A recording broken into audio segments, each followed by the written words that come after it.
My part 3 notes are almost complete. And then I can bug Toby some more. Oh, but it's getting late. Off to bed, I suppose.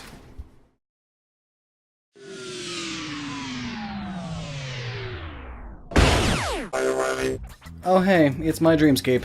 Where I sleep think. How convenient. There's even a camera over there this time. Neat. Oh hey, and it's Arizo. What are you doing here, Arizo? I have no idea. This is your dream, though I guess I'm here to help you think about some new stuff. New stuff? Like what? Well, Team Skull seems pretty interesting. Maybe they'll fit into your reset theory. Oh, it's like you're reading my mind. Well, that's because I'm in your mind. Right. So, does Team Skull hold any significance in alchemy? Oh yes, caput mortuum. You're gonna have to use English with me. The alchemical skull. It literally fits into everything really snugly. Good. Now talk my ear off about it. Will do.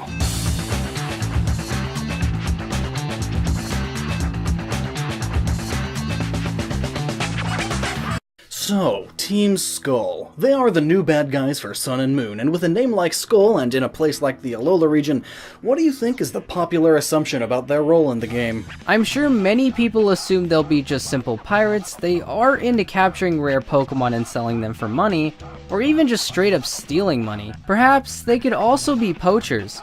Alola is full of Pokemon found only there, what with all the Alola forms and all, and a lot of money can be made by harvesting them and selling their goods on the black market.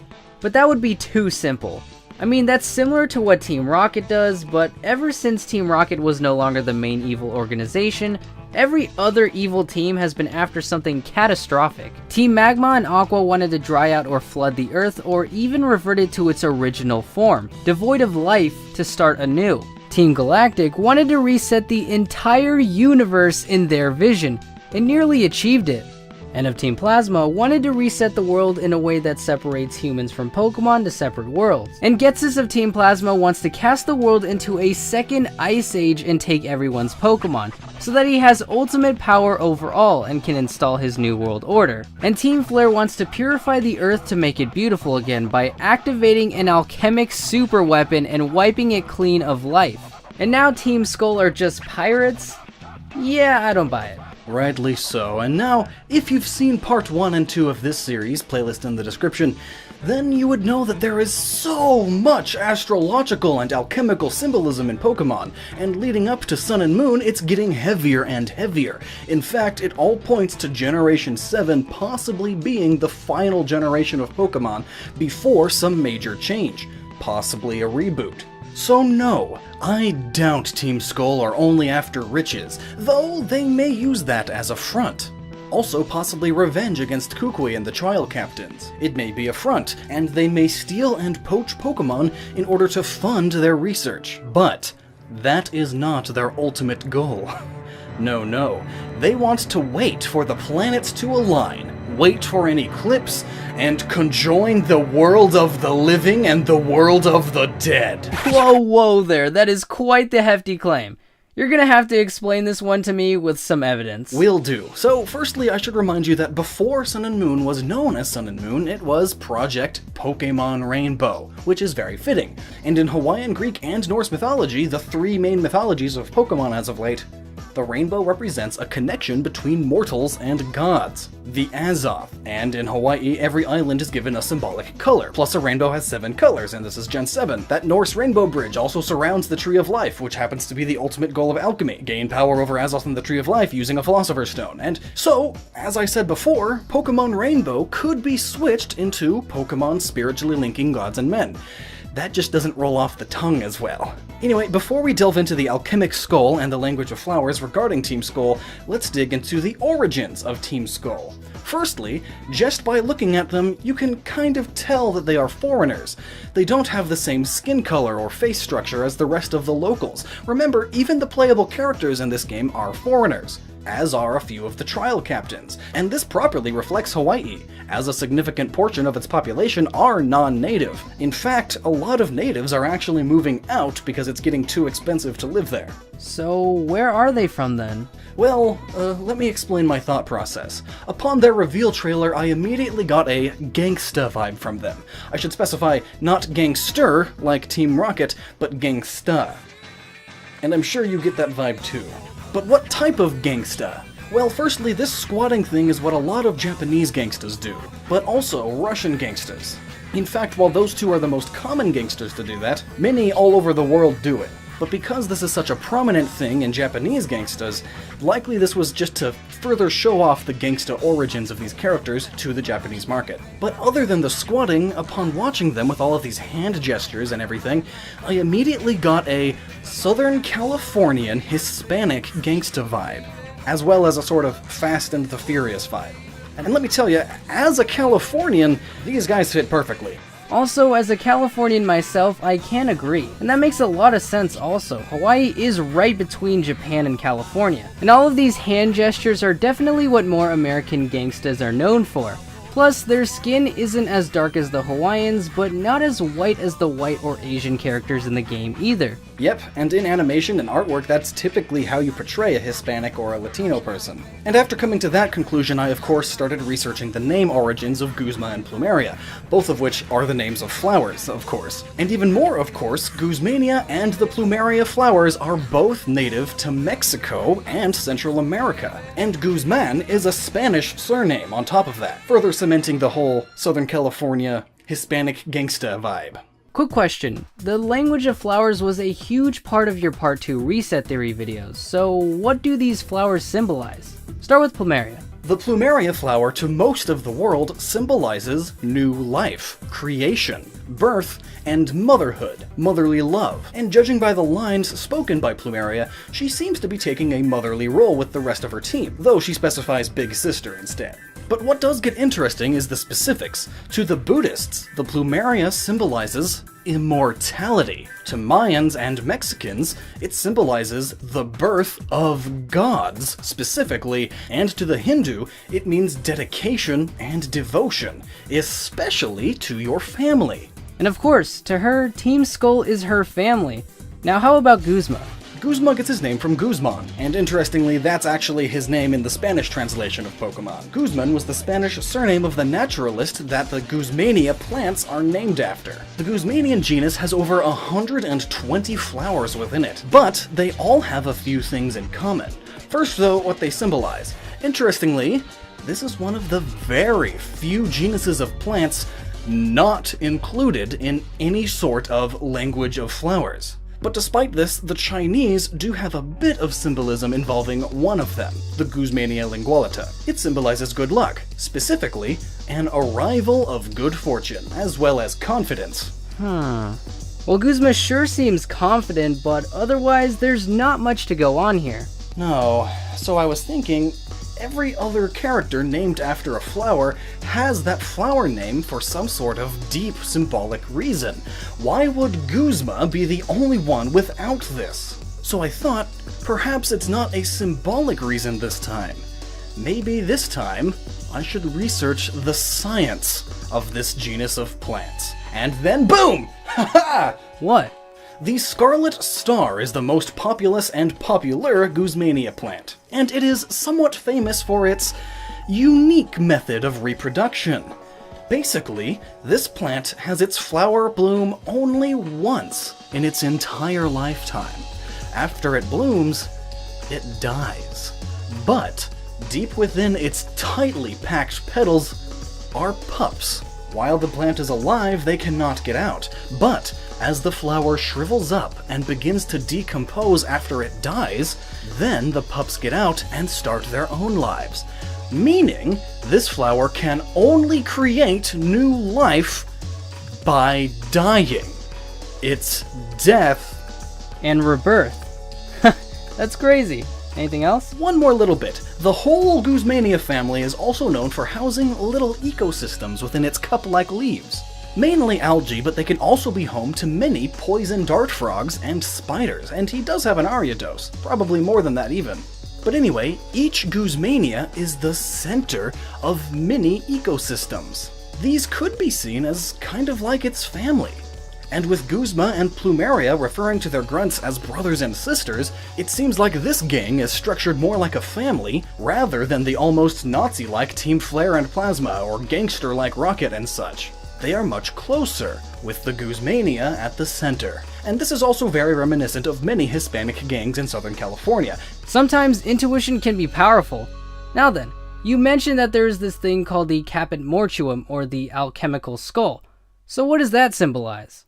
Well, death, of course. Skulls symbolize death globally, but not necessarily death as in the end, but death as in the end of an era. The end of your life is just the beginning of the afterlife. Throughout history and in many cultures, that is what skulls meant. But in alchemy specifically, the alchemical skull, caput mortuum, signified a useless, rejected substance left over from a chemical operation, a transmutation, and it is the epitome of decline and decay. Alchemists represented this residue with a stylized human skull, a literal death's head.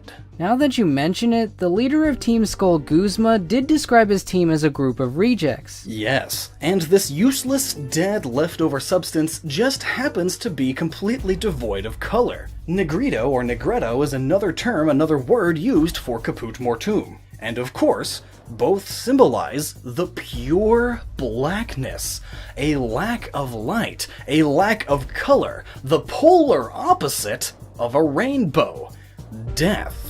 And Team Skull's battle transitions looks like it's painting the screen black. And bonus fact, creating Negretto is the very first step in creating a Philosopher's Stone, as all of the elements used must be purified, burnt, and destroyed to their very base, blackest forms, specifically the three elements that the starters symbolize even, sulfur, salt, and mercury.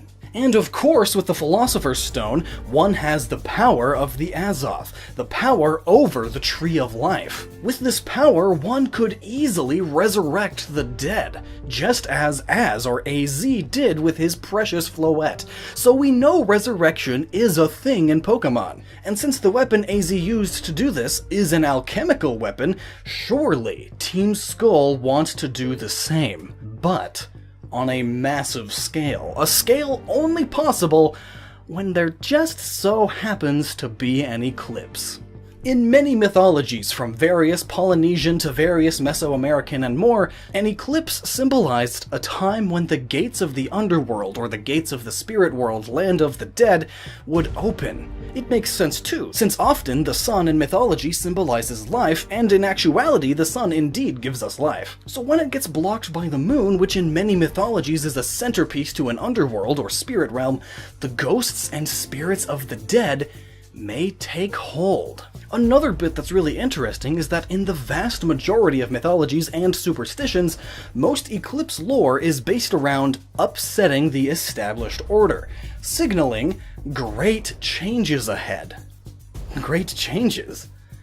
Perhaps some drastic changes to the Pokemon franchise? A reboot to the Nintendo NX perhaps, Come to think of it, if the NX rumors about it being a handheld console hybrid are true, then the next Pokemon games would be on the NX. But of course, the most prominent moment of life and death and eclipses for alchemists was the crucifixion of Jesus. I'll talk a lot more about Bible symbolism in part 3, but just know that Gnostic Christians form the bulk of alchemists, and made their alchemy with the Bible's teachings in mind. So according to the Bible, just as Jesus died, he cried out, "It is finished, Father. Into your hands I commend my spirit." And then the sun went black, caused by a miracle eclipse. And of course, later Jesus was resurrected. This is likely where a lot of eclipse symbolism in alchemy comes from, what with eclipses meaning death and rebirth and all. But now, here's something really interesting. The place that Jesus was crucified was a hill just outside of Jerusalem. A hill with a particular name, Golgotha, which translates to the place of the skull. Oh, Arceus. But now, stepping away from religion and back into alchemy and magic, though I suppose that's a religion of its own, this caput mortuum, this negretto, it is also very important to black magic, to necromancy, especially to ancient alchemists, the Egyptians, early Greeks, etc. Necromancy, of course, is magic involving raising the dead and summoning spirits. The ancient Greeks were especially into this. Well, I mean, it was still a taboo, and anyone caught doing it would be executed, but a few of them still did it a lot. Anyway, quick refresher, Team Skull, alchemical skull, raising the dead, Eclipse helps with doing that. Especially considering that Lunala is a ghost type, and Thoth, the Egyptian scribe of the underworld, is also the god of the moon. And all of the dead have to pass through him, through the moon, to the underworld. Also remember Phoebe, the obviously Hawaiian Elite Four member in Ruby and Sapphire. She was a ghost trainer. Ghosts and spirits have a lot to do with native Hawaiian culture. Polynesian of all kinds, actually. Jeez. Though, here's a question, does Alolan Marowak fit into any of this? Remember, in Gen 1 there was the Marowak ghost of Cubone's dead mother. This new Alolan Marowak could easily be a nod to that, being a ghost fire type and all. I think that's exactly what this is. A nod to Gen 1, at least the ghost typing is. But about that fire typing.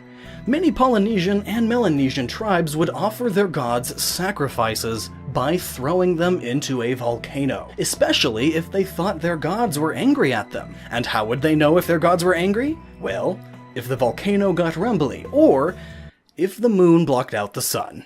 Anyway, the skull is part of the leftovers, the remains of something that was alive but is now dead. Perhaps it all comes together is an omen, and we will soon see things that are dead and alive at the same time, especially considering that in a way, that is how one would gain immortality. When you use the Philosopher's Stone to merge your opposites like an eclipse and become both alive and dead, you can no longer die because you're already dead, while being alive. You remove your fate and thus cannot have a fatality. By conjoining the world of the dead with the world of the living, no one would ever have to die again. That's actually a somewhat noble goal I could see an evil team justifying itself with, especially since those they kill or harm on the way will just be brought back. But what they don't realize is that this would upset the balance and order of everything. And thus, Zygarde, the guardian of the earth and the preserver of balance and order, must take a stand, explaining why Zygarde is playing a big part in Sun and Moon. And plus, actually, I did leave out one little tidbit about the symbolism of the Guzmania plants. I mentioned how to the Chinese they symbolized confidence, correct? Well, that's confidence with an asterisk. It's being overconfident. Or rather, confident, prideful, full of yourself, yet you have an inferiority complex. Because you know that in the end, you are imperfect. And in the end, you will die. So perhaps, just like the goal to most alchemists, the goal of Team Skull is immortality.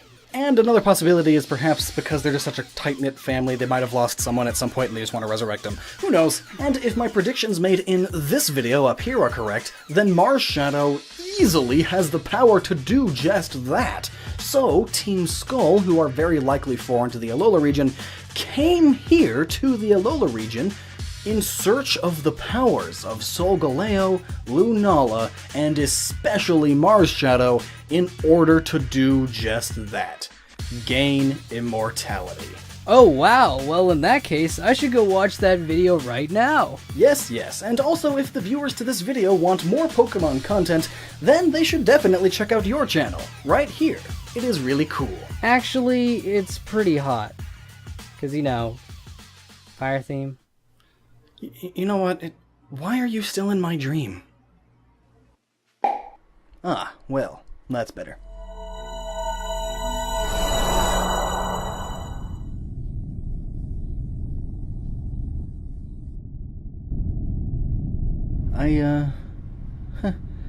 I feel like this is foreshadowing something.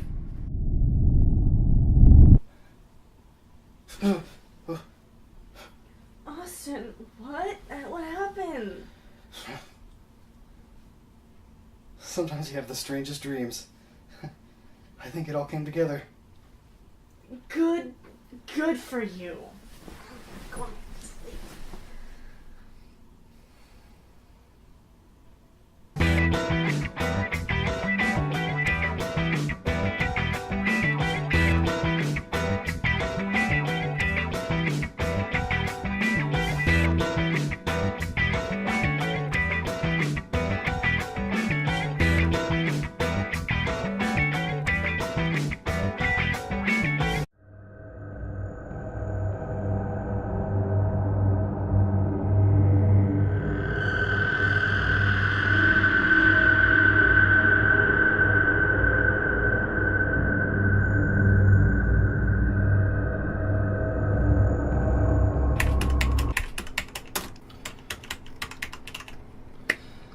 Yes.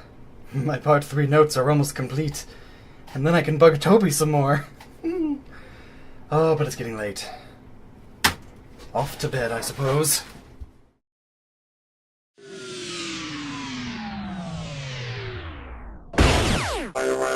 Money can be made by harvesting them and selling their goods on the black market, but that would be too simple. I mean, that's similar to what Team Rocket does, but ever since Team Rocket was no longer the main evil organization, every other evil team has been after something catastrophic. Team Magma and Aqua wanted to dry out or flood the Earth, or even revert it to its original form, devoid of life, to start anew. Team Galactic wanted to reset the entire universe in their vision, and nearly achieved it. And of Team Plasma wanted to reset the world in a way that separates humans from Pokemon to separate worlds. And Getsus of Team Plasma wants to cast the world into a second Ice Age and take everyone's Pokemon, so that he has— Oh hey, it's my dreamscape. Where I sleep think. How convenient. There's even a camera over there this time. Neat. Oh hey, and it's Arizo. What are you doing here, Arizo? I have no idea. This is your dream, though I guess I'm here to help you think about some new stuff. New stuff? Like what? Well, Team Skull seems pretty interesting. Maybe they'll fit into your reset theory. Oh, it's like you're reading my mind. Well, that's because I'm in your mind. Right. So, does Team Skull hold any significance in alchemy? Oh yes, Caput Mortuum. You're gonna have to use English with me. The alchemical skull. It literally fits into everything really snugly. Good. Now talk my ear off about it. Will do!